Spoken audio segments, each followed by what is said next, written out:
Cricket fans, स्वागत है आज के इस धमाकेदार विश्लेषण में। आईपीएल 2026 का 49वां मैच सनराइजर्स हैदराबाद बनाम पंजाब किंग्स। तो चलिए बिना किसी देरी के सीधे इस महामुकाबले के अंदर चलते हैं और समझते हैं कि आज मैदान पर क्या तूफान आने वाला है।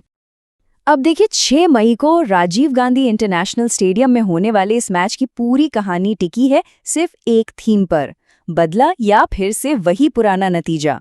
इस सीजन जब ये दोनों टीमें पहली बार भिड़ी थी तो पंजाब ने बड़ी ही आसानी से 6 विकेट से जीत छीन ली थी। अब हैदराबाद अपने ही घर में उस हार का हिसाब चुकता करने के लिए बिल्कुल बेताब है।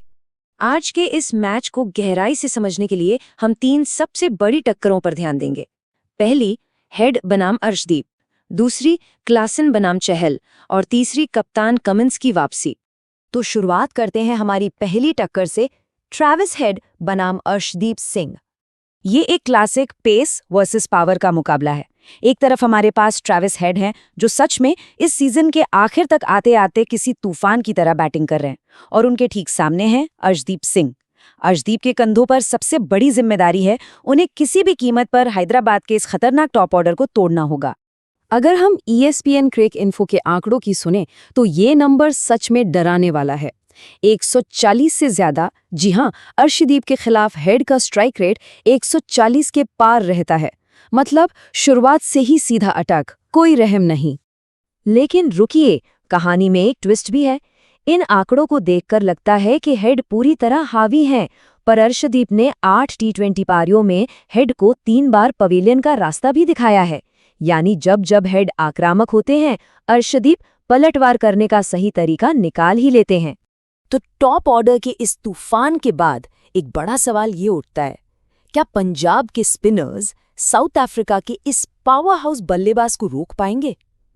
चलिए मिडिल ओवर्स की तरफ बढ़ते हैं और अगली भिड़ंत पर नजर डालते हैं। हमारी दूसरी टक्कर, हेनरिक क्लासन बनाम युजवेंद्र चहल।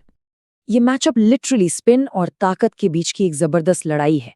एक तरफ क्लासन है जो स्पिनर्स की धज्जियां उड़ाने के लिए पूरी दुनिया में मशहूर हैं, वहीं दूसरी तरफ है पंजाब के सबसे चतुर, सबसे sharp spin weapon Yuzvendra Chahal. Punjab को अगर क्लासन के बल्ले को शांत रखना है तो पूरी तरह से चहल के मैजिक पर निर्भर रहना होगा। और क्लासन का स्पिनर्स पर दबदबा इस नंबर से साफ झलकता है, 204.34। T20 में चहल के खिलाफ क्लासन का ये स्ट्राइक रेट देखिए। ये नंबर्स किसी भी गेंदबाज की नींद उड़ा देने के लिए काफी हैं। पर जैसा हमने पहले देखा, हर आंकड़े का एक दूसरा पहलू होता है।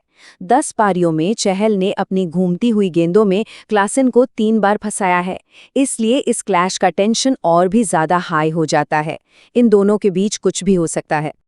अब यहाँ से आता है एक और बड़ा सवाल, क्या पैट कमिंस वापस आकर पंजाब के तेज तर्रार ओपनर्स की रफ्तार पर ब्रेक लगा पाएंगे? और यहीं से शुरू होती है हमारी तीसरी और आखिरी टक्कर, पैट कमिंस की वापसी। पिछले मैच में हैदराबाद को अपने इस दिग्गज ऑस्ट्रेलियन कप्तान की कमी बहुत खल रही थी, पर अब कमिंस चोट से उभरने के बाद वापस आ रहे हैं, और आते ही उनका स्वागत कौन करेगा? पंजाब की बेहद आत्मविश्वास से भरी ओपनिंग जोड़ी प्रभसिमरन सिंह और प्रियांश आर्य। ये यकीनन कोई आसान चुनौती नहीं होने वाली। दरअसल स्टैटिस्टिक्स कमिंस के लिए एक रेड अलर्ट दे रहे हैं, 147.05। प्रभसिमरन सिंह बिल्कुल इसी स्ट्राइक रेट से कमिंस की गेंदों की धुनाई करते हैं। वो कमिंस की रफ्तार से घबराते नहीं, बल्कि उसका पूरा फायदा उठाते हैं। और अगर आपको लगता है कि वो आंकड़ा बड़ा है, तो जरा इस पर ध्यान दीजिए। 275 प्रियांश आर्य ने कमिंस के खिलाफ 275 की स्ट्राइक रेट से रन बनाए हैं। ये संख्या सच में शॉक करने वाली है। इसका सीधा सा मतलब है कि पंजाब के ओपनर्स आज बिल्कुल भी डिफेंसिव नहीं खेलने वाले, वो सीधा अटैक करेंगे। तो इस पूरे विश्लेषण को देखने के बाद हम वही वापस आते हैं जहां से हमने शुरुआत की थी, बदला या फिर से वही नतीजा। क्या हैदराबाद के स्टार खिलाड़ी अपने होम ग्राउंड का फायदा उठाकर पिछली हार का हिसाब चुकता करेंगे, या पंजाब के ये शानदार नंबर्स उन्हें लगातार दूसरी जीत दिला देंगे? क्या आज आंकड़े जीतेंगे या जज्बा? ये देखना सच में बहुत ही ज्यादा दिलचस्प होने वाला है। इस चर्चा में जुड़ने के लिए बहुत बहुत शुक्रिया। चलिए देखते हैं कि आज मैदान पर क्या जादू होता है।